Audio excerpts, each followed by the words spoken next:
If you are an ACCA student who will be appearing for Audit and Assurance examination in this coming attempt, then this video is for you. Audit and Assurance, one of the scariest paper at the skill level. At least this was something which I believed when I was preparing for the skill level examinations. And I'm quite sure that students, those who are appearing for this paper or are planning to appear for this paper, feels the same. It is not just because of low passing rates, which makes it haunting. It is because of the theoretical nature, which makes it quite difficult for students to learn this. You can't simply memorize this, and honestly many students approach this paper in a wrong way.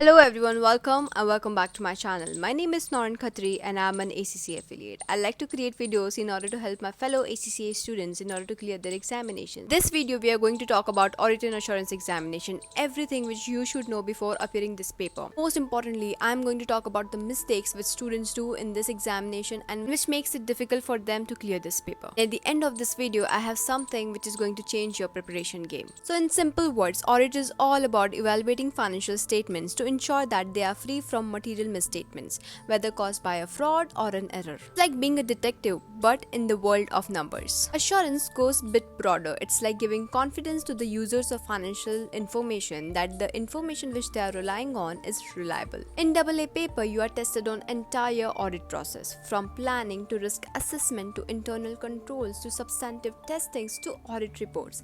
And yes, a lot of theory is being involved. Now let's talk about the main question. Why this paper is so scary for many. Audit and Assurance, unlike other examinations, you can't just memorize the formulas and apply to your calculations. Instead, you need to understand the concepts and apply them to the case studies or different scenarios given by the examiners. One of the most important reasons why students fail their Audit and Assurance examination is because of the wrong sequencing of paper. Many students attempt AA before FR, that is financial reporting, and it is very common, especially among the students who have taken exemptions and appear for AA as their first paper. And this is the big mistake to do. Why? Because AA requires a solid understanding of IFRS and other standards that governs how company should prepare its financial statements. And without having a solid foundation, how can you assess if the company is presenting the financial statements fairly or not? The third challenge is that many students don't learn the audit procedures, substantive procedures, and the definitions, which creates a lot of problems for them. Here, I would like to narrate an incident that I was enrolled in an integrated course of ACCA and BCom, and we were class of around 20 students and we were going to attempt the same paper all together. And there was the one tutor who was teaching us Audit and Assurance. She provided us notes of substantive procedures, audit procedures, and internal controls, and many students memorized those notes, and when they attempted the paper, they wrote the exact points, and as the result many students got their nullified result. And the only reason for that, the copied content, the content which they wrote, learned, and they copy pasted it in the examination, and which made the examiner think that they copied from each other, and hence they got the nullified result. Now you might ask that if Audit and Assurance is a theoretical paper and you are not supposed to rote learn it and memorize the concepts, then how to attempt it? Well, here is the key. You need to understand the logic behind the concept. You need to understand how the substantive procedures are formed, how to identify the internal controls, how to assess the audit risk, and why each step in audit process matters. Once you understand why behind the concept, you will be able to apply those concepts to your case studies and scenarios. And this is what examiners wants from you. No textbook definitions, but practical applications and professional judgment. Another big challenge is not completing your paper or 100% paper and not able to manage your time well. There are 3 sections in this Audit and Assurance paper, but many students only focus on one section, and most of the students only focus on long answer question or sections. So what they do is either they rush and spend a lot of time on the long questions and they just forget the MCQ questions, or many students just focus on the MCQs, which is very wrong thing. You should focus upon the 100% paper on all the 3 sections equally. another very important thing, that you should only spend 1.8 minute per mark. I have said this in a lot of videos and I am still saying that you should only spend 1.8 minute. I know it is tempting to complete that question, but if the time is over, leave that question then and there and move to the another question.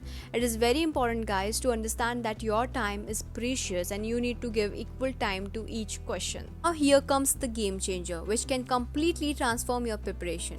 I am super excited to launch my own test and mock series for Audit and Assurance paper. So here's what you will get.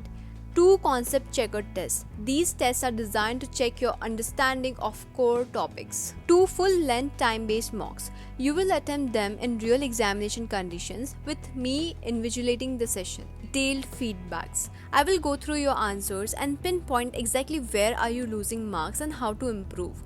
Confidence boosting session. Just before your examination, we are going to have a live session where we will be discussing key tips, last minute strategies and mindset preparation. The best part, since this is my first test series, there is massive discount on this series and this is open only for 20 students in order to ensure personal attention. So what are you waiting for? Message me on my Insta handle. Let's talk about what should you do in order to overcome those challenges which we discussed in the earlier part of this video. Very first thing, understand why behind the audit procedures, substantive procedures, apply them to the case studies, link them to the case studies. Just act like an auditor as if you are auditing the real company. Use the name of the company while you are answering, while you are writing the answer, while you are writing the substantive procedures. Please link the case study with your answer. Secondly, practice past papers, past examinations, especially for case studies, because in audit examination the type of question tends to repeat. I am not talking about the case studies, but the type of questions the examiner asks tends to repeat in the audit examination. Thirdly, read examiner's report. This literally tells you what students are doing wrong, what examiner wants the students to answer, and what mistakes students usually do. So this literally tells you everything what examiner thinks about the students. Most importantly, don't forget to read technical articles on the ACCA examination. Keep track of your time, manage your time well, and try to complete 100% of your paper. These tips are going to help you in your examination and will ensure that you are able to clear this examination. My dear friends, if you liked my video, then please don't forget to like, share, subscribe, because it motivates me to keep going, keep creating videos for you. Till then, bye bye, take care, and best of luck for your exam preparation.